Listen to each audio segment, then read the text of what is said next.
안녕하세요. 여러분, 백영기 목사입니다. 오늘 여러분들과 함께 에스겔 46장 그리고 47장 살펴보도록 하겠습니다. 자, 에스겔 46에서 47장입니다. 자, 지난번에 말씀드린 것처럼 우리가 묵상하고 집중해야 되는 포인트 중심으로 성경에 있는 내용을 보고 있습니다. 첫 번째, 이 46장, 47장에서 봐야 되는 포인트를 뭘 볼 수가 있냐? 하나님의 교회는 질서가 있다.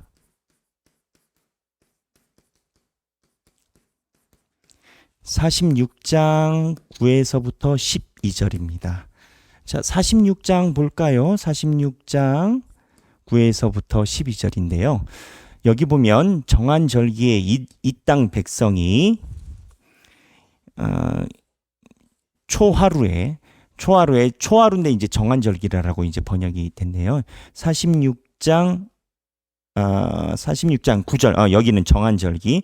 정한절기에 이 땅 백성이 나 여호와 앞에 나올 때 북문으로 들어와서 경배하는 자는 남문으로 나가고, 지금 출퇴근이 아니라 출입과 퇴장에 대해서 하나님께서 이야기를 하시는 거예요. 경배하는 자는 남문으로 나가고, 북문으로 들어와서 경배하는 자는 남문으로 나가고, 남문으로 들어오는 자는 북문으로 나갈지니라. 들어온 방향으로 다시 나가지 못하는 거예요. 들어온 문으로 도로 나가지 말고. 여러분, 너무 요즘 말로 TMI 아닌가요? TMI가 뭡니까? Too much information. 너무 많은 디테일 아닌가요? 하나님이 우리 들어가고 나가는 것까지. 근데 그게 예배입니다. 하나님께서 정하신 방식대로 하는 것입니다. 그래서 제가 처음으로 우리가 살펴봐야 되는 내용이 뭐라고 말씀드렸습니까? 하나님의 교회는 질서가 있다라는 겁니다. 우리가 아니라 하나님께서 정하신 질서가 있다라는 겁니다. 그리고 두 번째, 이거 중요합니다. 성도는 하루 중 정한 시간에 주께 드림이 있어야 한다.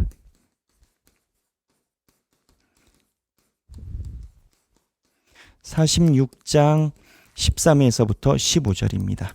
자, 46장 13에서 15절인데요. 자, 46장 13절에서 보면 여기는 정한 시간이 아침으로 나옵니다. 아침으로 나오는데, 아침마다 1년 되고 흠없는 어린 양 한 마리를 번제를 갖추어라.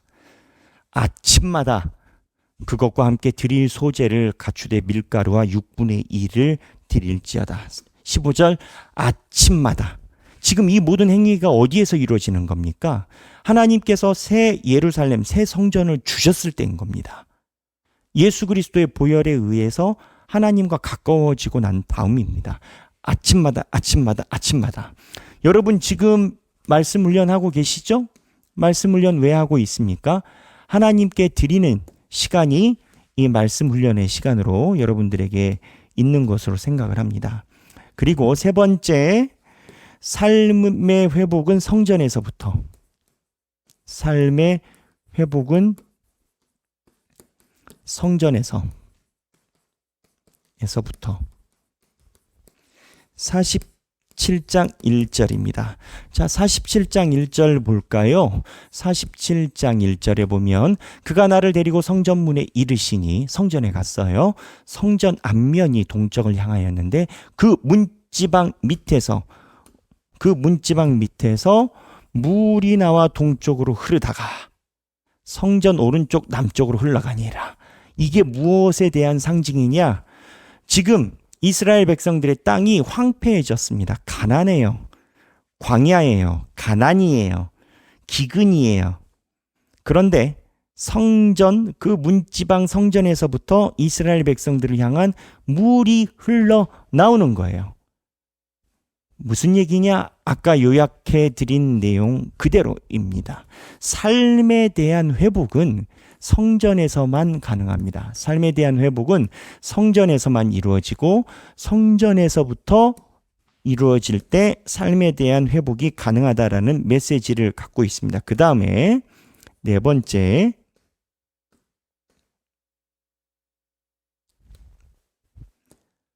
구원은 혈육이 아니라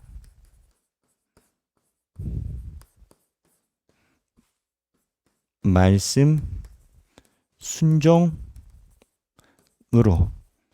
이루어진다. 여기가 어디냐? 47장 13절입니다. 자, 47장 13절은 우리가 살펴봐야 되는 내용이 많이 있습니다. 네, 47장 13절인데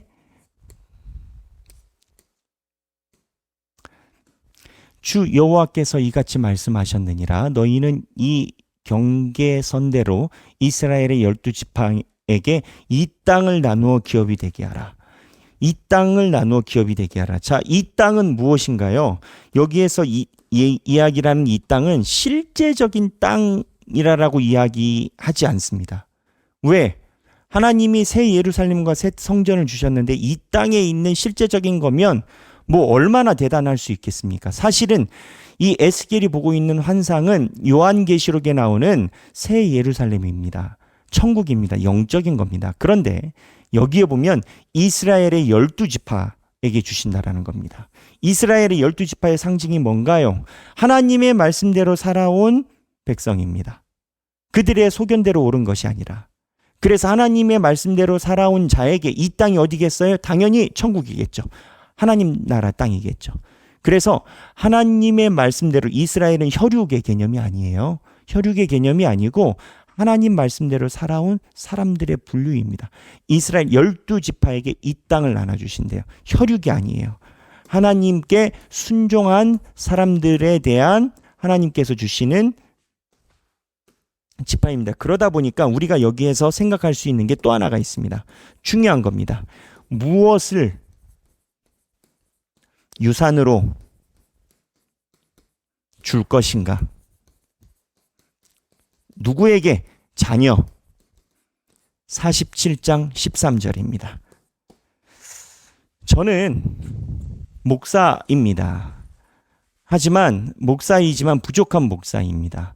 그래서 제가 하나님께 목회자로서 소명을 가지고 섬겨오지만 제 믿음이 약할 때도 있고 또 하나님께서 풍족히 허락해 주실 때도 있습니다. 그러나 그러한 기복과 상관없이 시간이 지나면서 확신하는 한 가지는 하나님 나라는 분명히 있고 하나님은 계시고 하나님은 이 우주의 모든 것을 만드신 유일하신 신이시다라는 겁니다. 진짜로. 그래서 우리가 이 땅을 떠나게 되면 하나님의 언약 속에서 우리는 성경에 있는 말씀 그대로 하나님의 천국에 거하게 된다는 겁니다. 저는 100% 확신합니다. 그런데